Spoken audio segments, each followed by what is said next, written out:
प्यारे बच्चों नमस्कार। आइए आज हम क्लास 9th के गणित प्रश्नावली 1.6 के प्रश्नावली को हल करने से पहले कुछ उसके नियम है उसको देख लेते हैं। इसे हम घातांक का नियम कहते हैं। हम देखिए घातांक का नियम, लॉ ऑफ एक्सपोनेंट्स, ठीक है। घातांक के नियम है ये सारे जो नियम मैं बताया हुआ हूँ ये सब आते हैं। देखिए सबसे पहले ये ए जो लिखा है ए, इसको बेस कहते हैं, आधार कहते हैं। और जो ऊपर ए के ऊपर ये जो लिखा है इसको घात कहते हैं, पावर कहते हैं, ठीक है। समझ आ रहा है। देखिए पहला जो इसमें नियम है वो कहता है कि यदि आधार समान हो, नीचे वाले को आधार कहते हैं, यदि आधार समान हो तो गुणा करते समय घातों को जोड़ देते हैं। देखिए आधार समान हो तो गुणा करते समय जो घात है एन, एम और एन, इसको जोड़ देंगे, ठीक है। या हम इसका इन्वर्स कर सकते हैं। इसका उल्टा अगर पूछ दिया ए के घात पर m प्लस एन, तो हम इसको लिख सकते हैं ए के घात पर m गुणे ए के घात पर n। इसी तरह से दूसरा, यदि आधार समान हो तो भाग करते समय घातों को घटा देते हैं, ठीक है, जब m बड़ा है n से। या इसका उल्टा अगर पूछ दिया कि यदि a के घात पर m माइनस n, तो हम लिख सकते हैं a के घात पर m बटे a के घात पर n, या ऐसे भी हम इसको लिख सकते हैं, ठीक है। तीसरा नंबर है कि यदि घात के ऊपर घात हो, आधार है a, इसका घात a का घात m है और पूरे का घात n है, तो यदि घात के ऊपर घात हो तो घातों का आपस में गुणा करा देते हैं, ठीक है। और अगला है यदि किसी संख्या के घात पर शून्य है तो उसका मान सदैव 1 होता है। ये एग्जाम्पल है जैसे है कि कैसे होता है एक, ये हम प्रूफ करके बताए हैं। मान लीजिए कि a के घात पर 0 है तो हम 0 को लिख सकते हैं a के घात पर 1 माइनस 1, ठीक है, 1 माइनस 1 इक्वल टू 0। तो यहाँ पर हम अब लिखेंगे, देखिए a के घात पर 1 गुणे a के घात पर माइनस 1, ठीक है, क्योंकि जब आधार समान हो तो गुणा करते समय घातों को जोड़ेंगे। तो जब ये जुटेगा तो यहाँ प्लस होगा, ठीक है, और प्लस को माइनस से गुणा कराएंगे तो माइनस, ब्रैकेट तोड़ेंगे तो यहाँ पर माइनस हो जाएगा, मतलब इसी तरह से हो जाएगा। a के घात पर 0 इक्वल टू यहाँ पर a और 1 बाई ए, हम इसको लिख देंगे a के घात पर माइनस 1 इक्वल टू 1 बाई ए, जैसे कि यहाँ पर हम बताए हुए हैं। यदि किसी संख्या का घात माइनस में हो तो उसे माइनस हटाने के लिए उसको भिन्न में बदल देते हैं, तो उसका घात क्या हो जाता है, पॉजिटिव हो जाता है। जैसे यहाँ पर a के घात पर माइनस 1 है तो घात हटाना है, माइनस हटाना है यहाँ से, तो हो जाएगा कितना 1, मतलब a के घात पर 1। a के घात पर माइनस 1 है तो माइनस को घात प्लस करना है, तो यहाँ पर इसको भिन्न में बदल देंगे, ठीक है। इस तरह से हम कुछ भी अगर लिखा हो घात पर शून्य हो तो उसका मान सदैव 1 ही होता है। अगला नियम है यदि आधार भिन्न भिन्न हो, अलग अलग हो, लेकिन घात एक जैसी हो तो आधार का आपस में गुणा कराकर और ये जो ऊपर वाला घात है इसको एक ही बार लिख देते हैं, जैसे कि यहाँ पर आप लोग देख रहे हो, ठीक है। तो 2 के घात पर 3 गुणे 3 के घात पर 3, तो आधार अलग अलग है, तो 2 गुणे 3 तो 2 3 6 और घात एक ही बार लिख देंगे। इसको हम और 6 गुणे 6 इस तरह से गुणा करा करके यहाँ जो आएगा लिख देंगे, ठीक है। तो देखिए यहाँ पर हो जाएगा 6 6 के 36 6 के 216, ठीक है, ये हमारा आंसर होगा। और इस तरह से हम इसको कर सकते हैं। क्लियर। अब देखिए प्रश्नावली 1.6 को देखिए, ये प्रश्नावली 1.6 है। पहला नंबर सवाल है, ज्ञात करना है, दिया है 64 के घात पर 1/2, इसको हल करना है, सरल करना है। देखिए तो सबसे पहले जो घात आधार है इसका हम फैक्टर कराएंगे, मतलब गुणनखंड कराएंगे। 64 का गुणनखंड कराइए, 64 कराइए,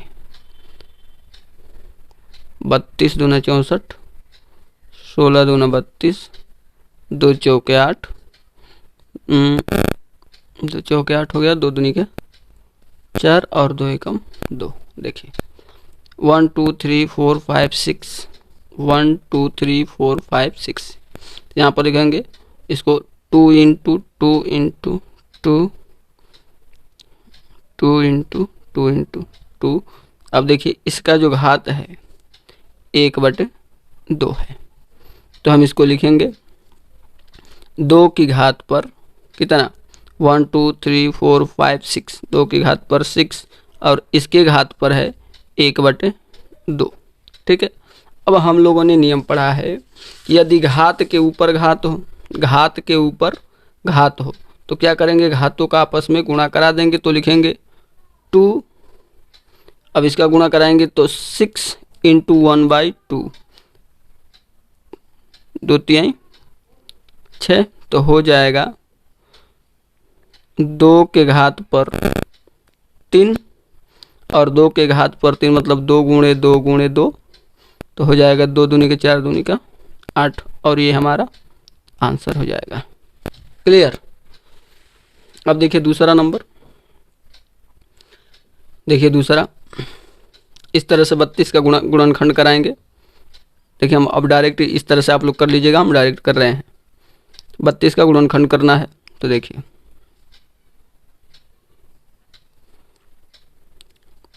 2 दूनी के 4, दूनी के 8, दूनी के 16, दूनी के 32, 5 बार होगा।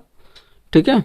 और इसका घात कितना है 1/5, यानी 2 के घात पर 5 के होल घात पर 1/5। फिर से यही नियम लगाएंगे तो यहाँ से हो जाएगा 2 के घात पर 5 × 1/5, 5 से 5 कैंसिल, तो हो जाएगा 2 के घात पर 1 मतलब हो गया 2 और ये हमारा आंसर हो जाएगा। क्लियर।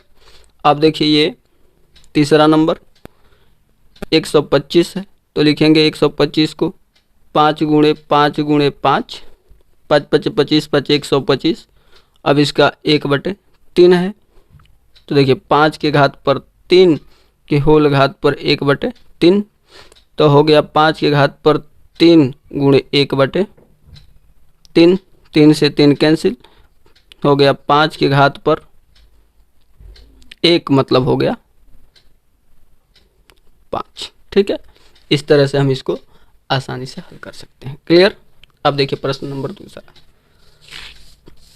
देखिए यहाँ पर दिया है 9 के घात पर 3/2, 9 के घात पर 3/2, 9 का गुणनखंड कीजिए 3 तिहाई 9, 3 × 3 के होल घात पर कितना है 3/2। तो अब हम इसको लिख सकते हैं 3 के घात पर 2 के होल घात पर 3/2 और इसको हम लिख सकते हैं 3 के घात पर 2 × 3/2। अब 2 से 2 कैंसिल, तो यहाँ पर हो जाएगा 3 के घात पर 3 मतलब हो गया 3 × 3 × 3 बराबर यहाँ पर 3 3 9 3 27, ये हमारा आंसर होगा। क्लियर। समझ पा रहे हो। अब देखिए दूसरा 32 दिया है मतलब 5 अभी किए हैं तो देखिए होगा 2 × 2 × 2 × 2 × 2 का घात पर 2/5, इसका मतलब 2 के घात पर 5 के होल घात पर 2/5, इसका मतलब है कि 2 के घात पर 5 × 2/5, 5 से 5 कट गया, 2 के घात पर हो गया 2, अब 2 के घात पर 2 मतलब 2 × 2, तो हो जाएगा 2 दूनी का 4 और ये हमारा आंसर होगा। क्लियर। अब देखिए अगला तीसरा नंबर 16 है तो देखिए 2 दूनी के 4, दूनी के 8, दूनी के 16 के होल घात पर 3/4। तब हम इसको लिख सकते हैं 2 के घात पर 4 के होल घात पर 3/4 और हम इसको लिख सकते हैं 2 के घात पर 4 × 3/4 से 4 कैंसिल, 2 के घात पर 3 मतलब 2 × 2 × 2 बराबर 2 दूनी के 4 दूनी 8, ये हमारा आंसर होगा। क्लियर। अब देखिए ये है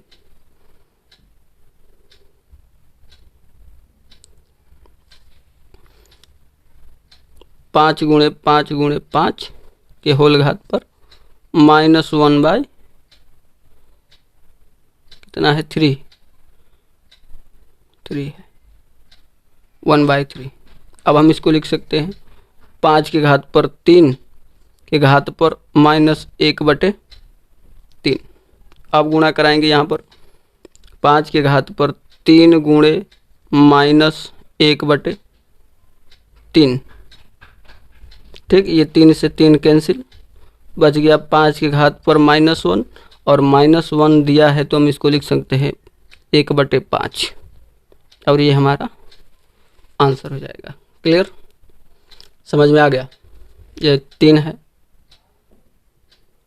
तो ये 3 से ये 3 कैंसिल हो गया। ठीक, क्लियर। अब देखिए तीसरा नंबर और लास्ट ये प्रश्न है इस चैप्टर का। चैप्टर के साथ साथ प्रश्नावली का भी ये लास्ट है। देखिए अब दिया है यदि आधार समान हो, ये दशमलव नहीं है, ये गुणा का चिन्ह है। यदि आधार समान हो तो गुणा करते समय घातों को जोड़ देंगे। देखिए ये वाला सूत्र लगेगा, ये वाला। ठीक है, लगाइए।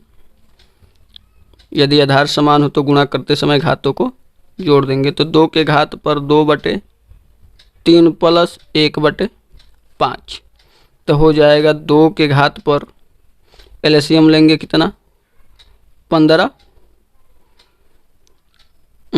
5 दूनी 10, 3 एकम 3। ठीक है, यहाँ से घात पर ये हो जाएगा तो हो जाएगा कितना 2 के घात पर 10 3 13/5। ठीक है, 2 के घात पर 13/5 ये आंसर होगा। ठीक, अब ये देखिए यहाँ पर देखो 1/3 के घात पर 3 होल घात पर 7। तो देखिए इसको हम करेंगे 1/3 के घात पर 3 के घात पर 7। ठीक है, 1 पर घात 7 करेंगे, गुणा कराएंगे तो 1 ही आएगा, कोई मतलब नहीं है। देखिए 1/ कितना हो गया यहाँ पर 3 गुणे 7। यदि घात के ऊपर घात हो तो घातों का आपस में गुणा करा देंगे तो हो जाएगा 1/3 के घात पर 3 7 21। ठीक है, ये हमारा आंसर हो जाएगा। क्लियर? या अगला नंबर देखिए अगला नंबर, यदि आधार समान हो और भाग कर रहे हो तो मतलब देखिए ये वाला क्वेश्चन है। इसको तो घातों क्या करेंगे, घटा देंगे। देखिए तो यहाँ से हो गया 11 में से घटाएंगे कितना 1/2 में से घटाएंगे 1/4 को, तो यहाँ से हो जाएगा 11। एलसीएम ले लेंगे 4, 2 दूनी के 4, 2 - 1 तो हो जाएगा कितना 11 और घटाएंगे तो हो जाएगा 1/4 और ये हमारा आंसर हो जाएगा 11 की घात पर 1/4। क्लियर? अगला नंबर देखिए, यदि आधार भिन्न भिन्न हो और घात एक जैसी हो, मतलब ऐसे देखिए इसी तरह से है। यदि आधार भिन्न भिन्न हो और घात एक जैसी हो तो क्या करेंगे, आधार का आपस में गुणा करा देंगे और वही घात लिख देंगे। तो लिख देंगे 7 गुणे 8 के होल घात पर कितना 1/2। तो यहाँ से हो जाएगा 8 7 7 8 56 के घात पर 1/2 और ये हमारा आंसर होगा। इसी के साथ ही चैप्टर और ये प्रश्नावली भी समाप्त हुआ। अब अगली वीडियो लेक्चर में हम क्लास 10th की प्रश्नावली 1 से स्टडी करेंगे, एक एक क्वेश्चन को देखेंगे। ठीक है, तो आई होप आप लोगों को ये प्रश्नावली, ये चैप्टर अच्छी तरह से समझ में आया होगा।